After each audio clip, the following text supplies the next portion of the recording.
जितनी स्विट्जरलैंड की total population है उससे ज्यादा इंडिया इंजीनियर्स प्रोड्यूस कर देता है। उसके बाद भी रिसर्च एंड इनोवेशन में स्विट्जरलैंड नंबर 1 पे है। इंडिपेंडेंस के बाद से रिपब्लिक ऑफ इंडिया ने 0 नोबेल लॉरिएट्स प्रोड्यूस किए इन साइंस।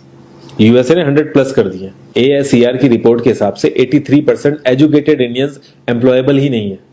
और ये जो सुंदर पिचाई सत्या नदेला की हम बात करते हैं, इन्होंने भी आगे चल के अपनी एजुकेशन बाहर से ही करी है। और ये सारी चीजें जो मैं बोल रहा हूं ना, इसका रूट कॉज फाइंड आउट करने के लिए हमें थोड़ा सा पीछे जाना पड़ेगा। जब ब्रिटिशर्स हम पे रूल कर रहे थे तो ईस्ट इंडिया कंपनी के सामने 2 मेजर चैलेंजेस थे। एक कम्युनिकेशन विद इंडियन, दूसरा वर्कर्स और क्लर्क्स की बहुत जरूरत थी उन्हें। फिर थॉमस बेविंगटन मैकॉय ने हमें इंग्लिश एजुकेशन एक्ट ऑफ 1835 दिया, जिससे उनके दोनों पर्पस पूरे हुए। पहला, उनको बंदे चाहिए थे जो चुपचाप डेस्क पे बैठे अपना काम करें, क्वेश्चंस ना करें और ज्यादा क्रिएटिव ना हो। Second, communication in English. English सबसे ज्यादा बोले जाने वाली लैंग्वेज नहीं है, उसके बाद भी इंग्लिश एक लैंग्वेज की बजाय एक क्लास बन गया इंडिया में। रशिया, चाइना, फ्रांस, ये सब जगह इतना ऑब्सेशन नहीं है इंग्लिश को लेके जितना इंडिया में है। पुअर कम्युनिकेशन बोला जाता है अगर आपकी इंग्लिश अच्छी नहीं है, जबकि इंग्लिश ना आने का मतलब है कि आपको कोई और लैंग्वेज आती है। 5 साल पुराना iOS भी आज की डेट में आउटडेटेड माना जाता है। लेकिन इतनी इंपॉर्टेंट चीज हमारा एजुकेशन सिस्टम आज भी बस थोड़े से चेंजेस के साथ ऐसे ही चल रहा है। हमारे एजुकेशन सिस्टम में रटने का कंपटीशन होता है, जो ज्यादा रट लेता है उसके ज्यादा मार्क्स आते हैं।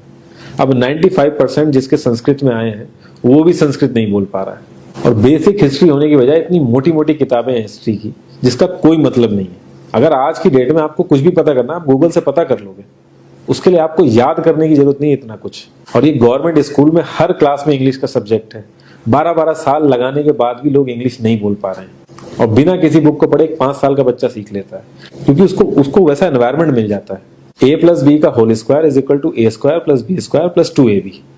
इसका रियल लाइफ में क्या यूज है किसी को नहीं पता, न प्रिंसिपल, न टीचर, न बच्चे, बस पढ़ाई चले जा रहे हैं। हो सकता है इसका कुछ मतलब हो, लेकिन आप ट्राई करके देख लेना, किसी को नहीं पता। हाँ, 2AB की जगह अगर आपने 3AB बोल दिया तो 4 लोग हंसने वाले मिल जाएंगे आपके ऊपर। किंडरगार्टन में जो बच्चों को सिखाने के लिए टेक्निक यूज होती है वो लाख गुना अच्छी है कॉलेज की वो रटने वाली टेक्निक से। और जिन बच्चों के बहुत ज्यादा नंबर आते हैं ना, जो वो छुपा छुपा के एग्जाम में लिखते हैं, आप देखोगे जब वो रियल लाइफ में जाते हैं ना तो ज्यादातर क्रम्बल करते हैं वो।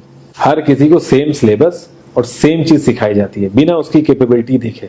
और क्रिएटिविटी का तो दूर दूर तक मतलब नहीं होता। अब एक लाइन से आप शेर, मछली, सांप, हाथी सबको लाइन से खड़ा कर दो और उनसे कहो पेड़ पे चढ़ो, उनको तो जिंदगी भर यही लगेगा ना कि वो तो किसी काबिल ही नहीं है। और द्रोणाचार्य ने भी पांडवों को उनकी स्किल सेट के हिसाब से उनको चीजें सिखाई, सबको एक ही चीज नहीं सिखा दी। और हमारे एजुकेशन सिस्टम में ज्यादा ऑप्शंस भी नहीं है।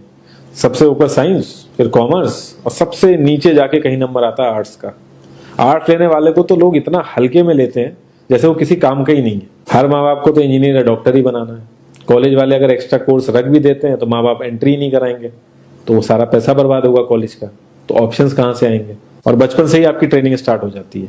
माँ बाप, भाई बहन, रिलेटिव सब यही समझाते हैं अगर आपके मार्क्स नहीं आए और जॉब नहीं लगी तो आपकी जिंदगी बेकार।